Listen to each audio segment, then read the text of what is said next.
Finally दोस्तों आप लोगों का एग्ज़ाम ख़त्म हो चुका है और आज हम जीएनएम का आंसर लेकर आ चुके हैं, सॉल्यूशन लेकर आ चुके हैं। एएनएम का कंप्लीट आप लोगों का सॉल्यूशन करा चुके हैं। अब जीएनएम की बारी और अब मैथ्स की आज के क्लास में अगले क्लास में फिजिक्स, केमिस्ट्री, बायोलॉजी तीनों का एक ही बार में लेकर आ जाएंगे। तो चलिए सबसे पहला देखते हैं कि क्वेश्चन नंबर 121 है कि 10 तक के सभी विषम संख्याओं का औसत ज्ञात कीजिए। एंड यहाँ पे जो 30 क्वेश्चन है, 30 में से 30 का 30 क्वेश्चन आप लोगों को बताया हुआ है। तो आप लोग उम्मीद है कि सारा का सारा क्वेश्चन बना लिए होंगे। तो विषम संख्या बोला है 1 से 10 तक, तो कौन कौन है? 1 है, 3 है, 5 है, 7 है और 9 है। यानी कि टोटल 5 संख्या है विषम, तो ये पाँचों को जोड़ देना है और इसको 5 संख्या है तो 5 से भाग लगा देना है। तो 1, 3, 5, 7 और 9 इन तीनों को जोड़ते हैं तो 25 आएगा और भाग लगाएंगे 5 से तो 5 आ जाएगा। तो इसका जो औसत आ जाएगा वो 5 आ जाएगा। अगला यहाँ पे क्वेश्चन था कि यदि कोई दुकानदार 300 रुपये में एक किताब खरीदता है और उसे 390 में बेचता है तो उसका लाभ प्रतिशत क्या है? 300 में खरीदता है, 390 में बेचता है तो लाभ बराबर 90 हुआ। तो लाभ प्रतिशत बराबर लाभ गुना 100, लाभ गुना 100 यानी कि 90 गुना 100 बटा क्रय मूल्य यानी कि 300। 2 जीरो से 2 जीरो कटेगा और 3 से 30 बार में कटेगा यानी कि 30%। 30% ऑप्शन बी। अगला यहाँ पे क्वेश्चन है कि यदि ए बराबर बी बटा 2 बराबर सी बटा 5 तो ए अनुपात बी अनुपात सी यहाँ पे पूछा है। तो ए बराबर यहाँ पे बी बटा 2 एंड सी बराबर सी बटा 5 बराबर हम यहाँ पे x मान लेते हैं। तो ए बराबर x हो जाएगा, b बाई 2 बराबर भी x हो जाएगा और c बराबर भी x हो जाएगा। तो ए बराबर हो जाएगा यहाँ पे x, तो x के जगह पे यहाँ पे 1 हो जाएगा तो ए बराबर x हो जाएगा। एंड x बराबर यहाँ ए बराबर 1 हो जाएगा। एंड अगर b बटा 2 बराबर x करते हैं 2x हो जाएगा। एंड c बटा 5 बराबर x बराबर c बराबर 5x हो जाएगा। यानी कि 1x अनुपात 2x अनुपात 5x हो जाएगा। यानी कि 1 अनुपात 2 अनुपात 5 हो जाएगा। ऑप्शन नंबर सी पे दिया हुआ है। अगला यहाँ पे क्वेश्चन है कि 16 पुरुषों की 25 दिनों की मजदूरी 40,000 है एंड उसी दर से 18 पुरुषों में 20 दिनों की मजदूरी क्या होगा? तो यहाँ पे आपको क्या करना है? इसमें आपको कुछ नहीं करना है। इसमें आपको सिंपल सा फार्मूला लगाइए, M1 D1 upon W1। M1 यानी कि पुरुषों की संख्या, D1 यानी कि दिनों की संख्या जो काम होता है, W1 यानी कि मजदूर जितना रुपए कमाते हैं, तो बराबर M2 D2 अपॉन W2। तो यहाँ से W2 बराबर पूछा है तो M1 कितना दिया है? M1 बराबर दिया है 16 गुना 25 करेंगे। तो यहाँ पे देखिए करते हैं तो 16 गुना 25 कितना करना है? 16 गुना 25 यहाँ पे करेंगे, 16 गुना 25 बटा यहाँ पे 40,000 करेंगे। एंड बराबर यहाँ पे 18 गुना 20 बटा W2 करेंगे। एंड W2 इसका क्रॉस मल्टीप्लाई करेंगे और W2 बराबर इसको गुना करने पे निकालेंगे तो हमारे पास जो निकलेगा वो 36,000 निकल कर आएगा। 36,000 निकल कर आएगा। अगला यहाँ पे क्वेश्चन दिया हुआ है कि दो लगातार विषम पूर्णांकों का योग 64 है तो इसमें इनमें से सबसे बड़ी संख्या कौन सा है? तो सबसे पहले मान लेते हैं वह संख्या x है और विषम पूछा है तो x प्लस 2 हो जाएगा। एंड इन दोनों का योग कितना दिया है? 64। तो x प्लस 2 बराबर 64। तो x और x यहाँ पे 2x हो जाएगा बराबर 64 और ये 2 इधर है तो माइनस में जाएगा तो यहाँ पे 61 हो जाएगा। तो x बराबर 62 होगा। 62 बटा यहाँ पे 2 करेंगे तो इसको भाग लगाएंगे तो 31 आएगा। यानी कि x बराबर जो निकल कर आएगा वो 31 आएगा। लेकिन यहाँ पे बोला है कि सबसे बड़ी संख्या कौन है? तो x प्लस 2 बराबर हमसे यहाँ पे पूछा है, जो x प्लस 2 बराबर 31 और 2 यहाँ पे करेंगे तो 33 हो जाएगा। 33 हो जाएगा। Option number D. नेक्स्ट यहाँ पे क्वेश्चन है कि 20 मिनट 1 घंटे का कौन सा हिस्सा होता है? तो 60 मिनट बराबर कितना हिस्सा हुआ? एक हिस्सा हुआ। यहाँ पे एक हिस्सा यहाँ पे बोल सकते हैं। तो क्या करना है यहाँ पे? 1 मिनट बराबर क्या हो जाएगा? 1/60 हिस्सा हो जाएगा। तो यहाँ पे 20 मिनट पूछा है तो 20 बराबर 1/60 गुना 20 कर देना है। एंड 20 या 60 1/3 हो जाएगा। Option number C. Option number C हो जाएगा 1/3। अगला क्वेश्चन है कि अगर दो संख्याओं का गुणनफल 48 है और उसका महत्तम समापवर्तक 2 है तो उन दोनों संख्याओं का लसा क्या होगा? एंड ए क्वेश्चन जो है वो एएनएम में भी पूछा है और ए भी क्वेश्चन आप लोगों को बतलाए हैं। दो संख्याओं का गुणनफल बराबर एलसीएम गुना एचसीएफ। एलसीएम गुना एचसीएफ, तो एलसीएम बराबर यहाँ पे पूछा है और एचसीएफ बराबर 2 दिया है तो 2 गुना एलसीएम, तो एलसीएम बराबर हो जाएगा 48/2 हो जाएगा। यानी कि 24 हो जाएगा। 24 हो जाएगा ऑप्शन नंबर ए। अगला यहाँ पे क्वेश्चन है कि वह सबसे बड़ी संख्या जो 100 और 108 दिनों को विभाजित करती है वो कौन सा है। तो आपको क्या करना है, या तो इन दोनों को आपको HCF यहाँ पे ले लेना है, या फिर आपको इन दोनों को क्या करेंगे, आप इन दोनों को या तो आप ऑप्शन से भी देख लेंगे। 100 जो है वो 10 से विभाजित हो जाता है, लेकिन 108 नहीं होता है। 8 से भी हो जाता है, 8 से भी नहीं यहाँ पे होगा। एंड 4 से जो है वो दोनों विभाजित हो जाएगा, 2 से भी विभाजित होगा, लेकिन सबसे बड़ी पूछा है तो आप इसको ऑप्शन से ही बना सकते थे। ऑप्शन से बनाना बहुत ही ईजी होता है आपको। तो आपके विभाजित जो होता है वो 2 से होता है और 4 से होता है, तो सबसे बड़ी पूछा है तो 4 से ही इसका राइट आंसर हो जाएगा। अगला यहाँ पे क्वेश्चन है कि 400 का 15% कितना होगा। ये क्वेश्चन कितना बार कराए थे, बहुत बार क्वेश्चन कराए थे। 400 का 15%, तो 400 गुना 15/100 एंड 2 जीरो से 2 जीरो, 15 गुना 4 यानी कि 60%। अगला यहाँ पे क्वेश्चन हो जाएगा कि यदि 6 सदस्यों की उम्र का योग 420 है तो हर सदस्य की औसत उम्र क्या होगा। तो यहाँ पे जो है 6 सदस्यों की उम्र कितना है, तो 420 है। तो एक सदस्य के पूछा है तो 420 भागा 6 करेंगे, और 420 भागा 6 करेंगे तो यहाँ पे आएगा आपका 70 आएगा, यानी कि एक सदस्य, हर सदस्य का उम्र हो जाएगा 70 वर्ष, option number B, option B. अगला यहाँ पे क्वेश्चन है कि √81 का मान क्या हो जाएगा। तो 9 को, इसको 81 को √ है तो इसका 9 मान आता है। 9 गुना 9 करेंगे तो 81 हो जाएगा इसका 9। 100 रहता तो 10 का होता, 7 का कितना होता 49 होता, 8 का 64 होता है, ये तो आपको पता ही है।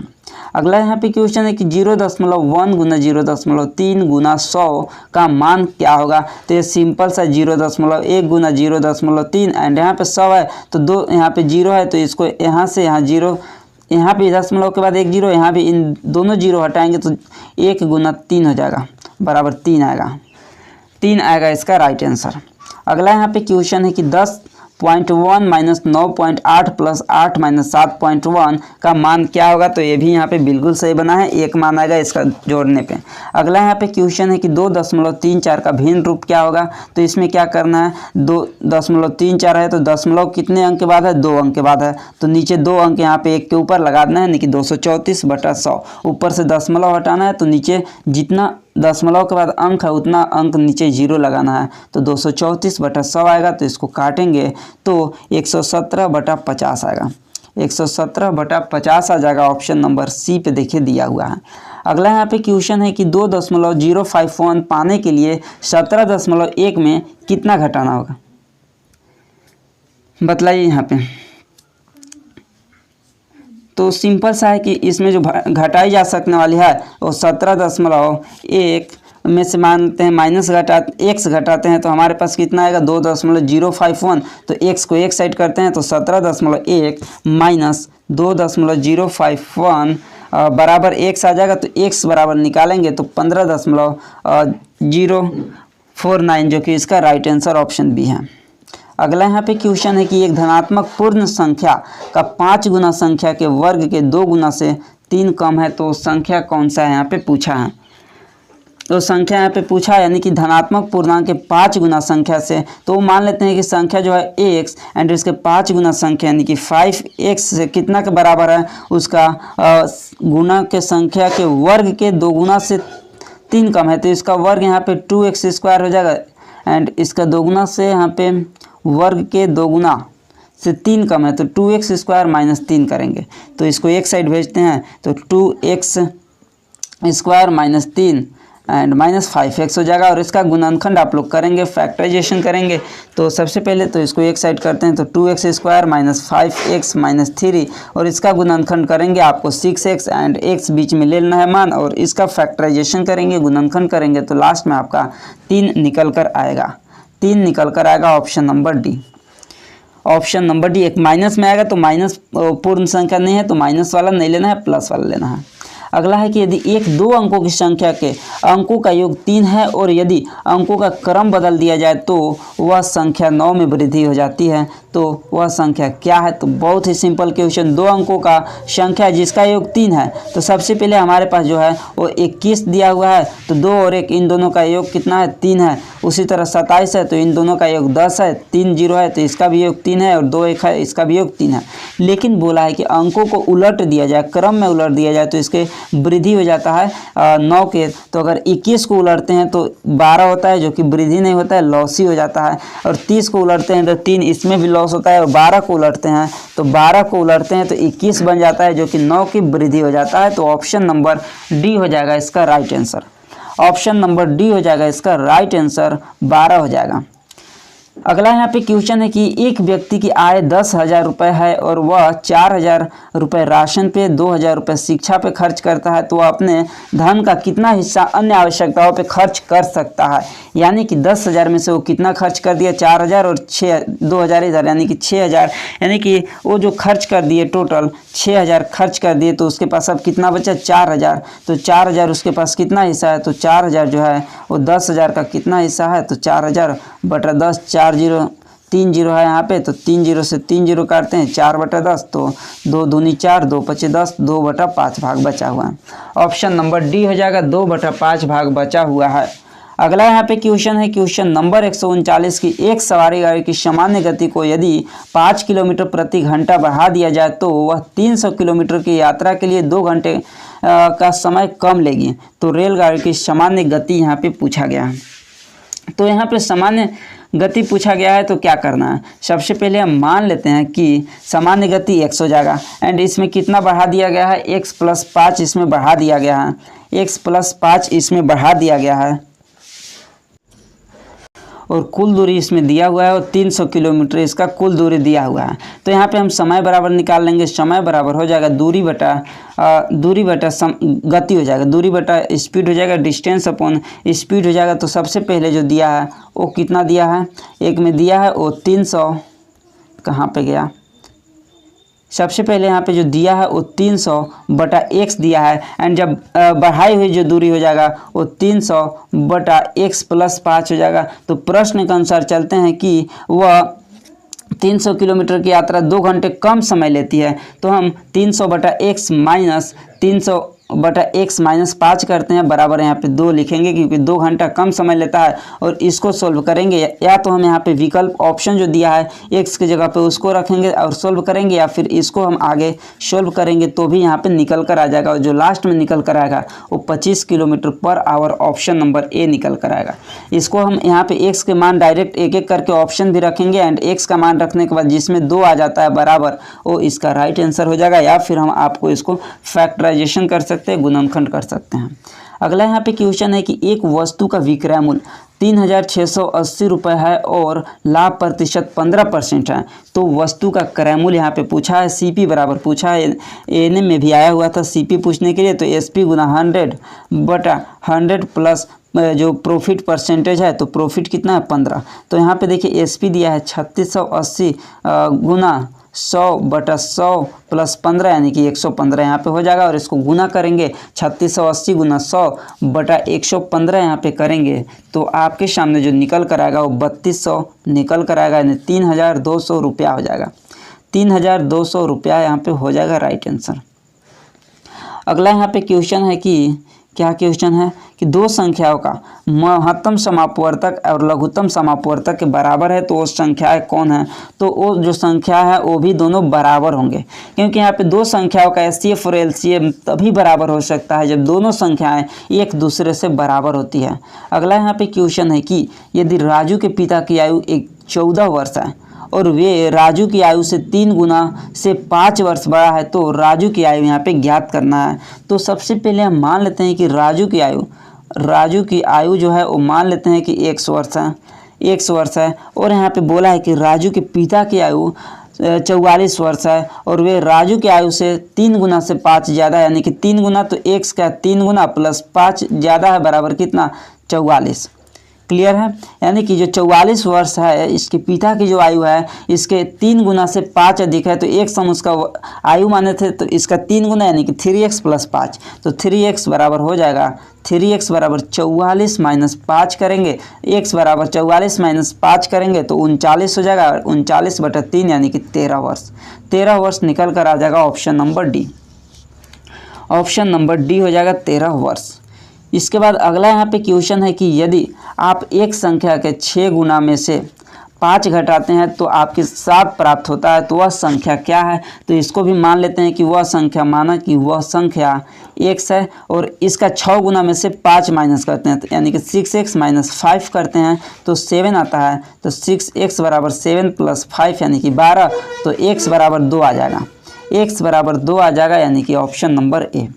अगला यहाँ पे क्वेश्चन है कि एक स्थानीय क्रिकेट टीम ने एक मौसम में 20 मैच खेले, यदि उनमें से उसने 25% जीता तो कितने मैच खेले।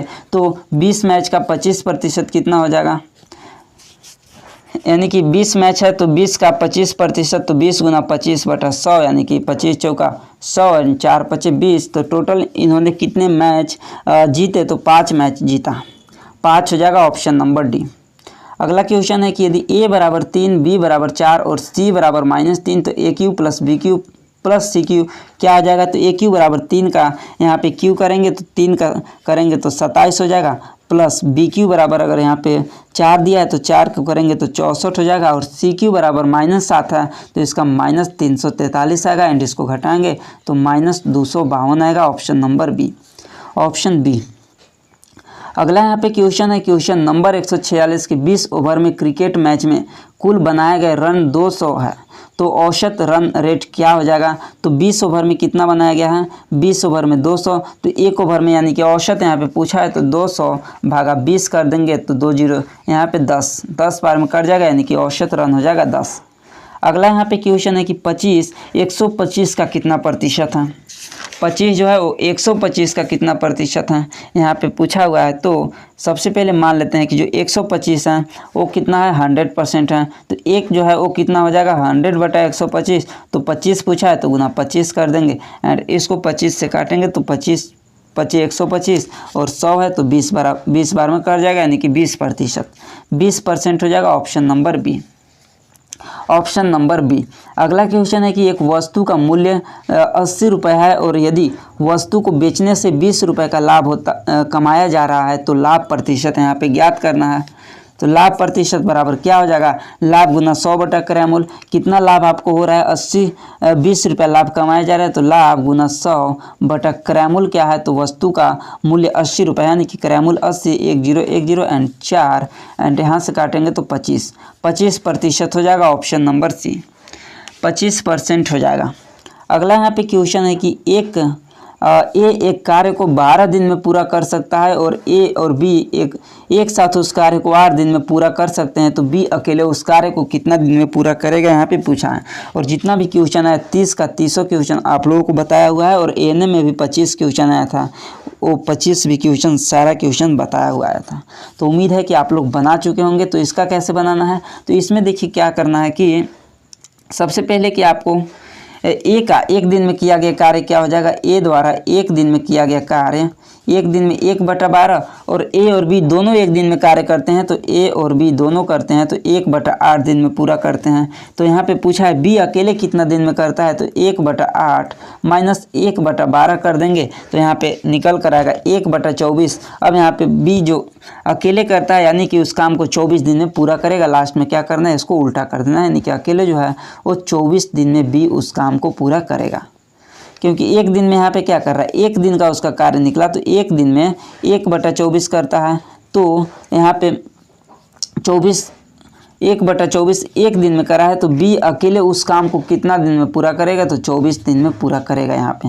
एंड लास्ट यहाँ पे क्वेश्चन है कि सबसे छोटी अभाज्य संख्या और सबसे बड़ी 2 अंकों की अभाज्य संख्या का गुणनफल क्या होगा। तो सबसे छोटी अभाज्य संख्या 2 और सबसे बड़ी 2 अंकों वाली अभाज्य संख्या हो जाएगा 97, तो 2 गुना 97 करेंगे तो 2 गुना 7 यानी कि 14 एंड 2 गुना 9 18 और 1 19, 194। 194 हो जाएगा ऑप्शन नंबर डी।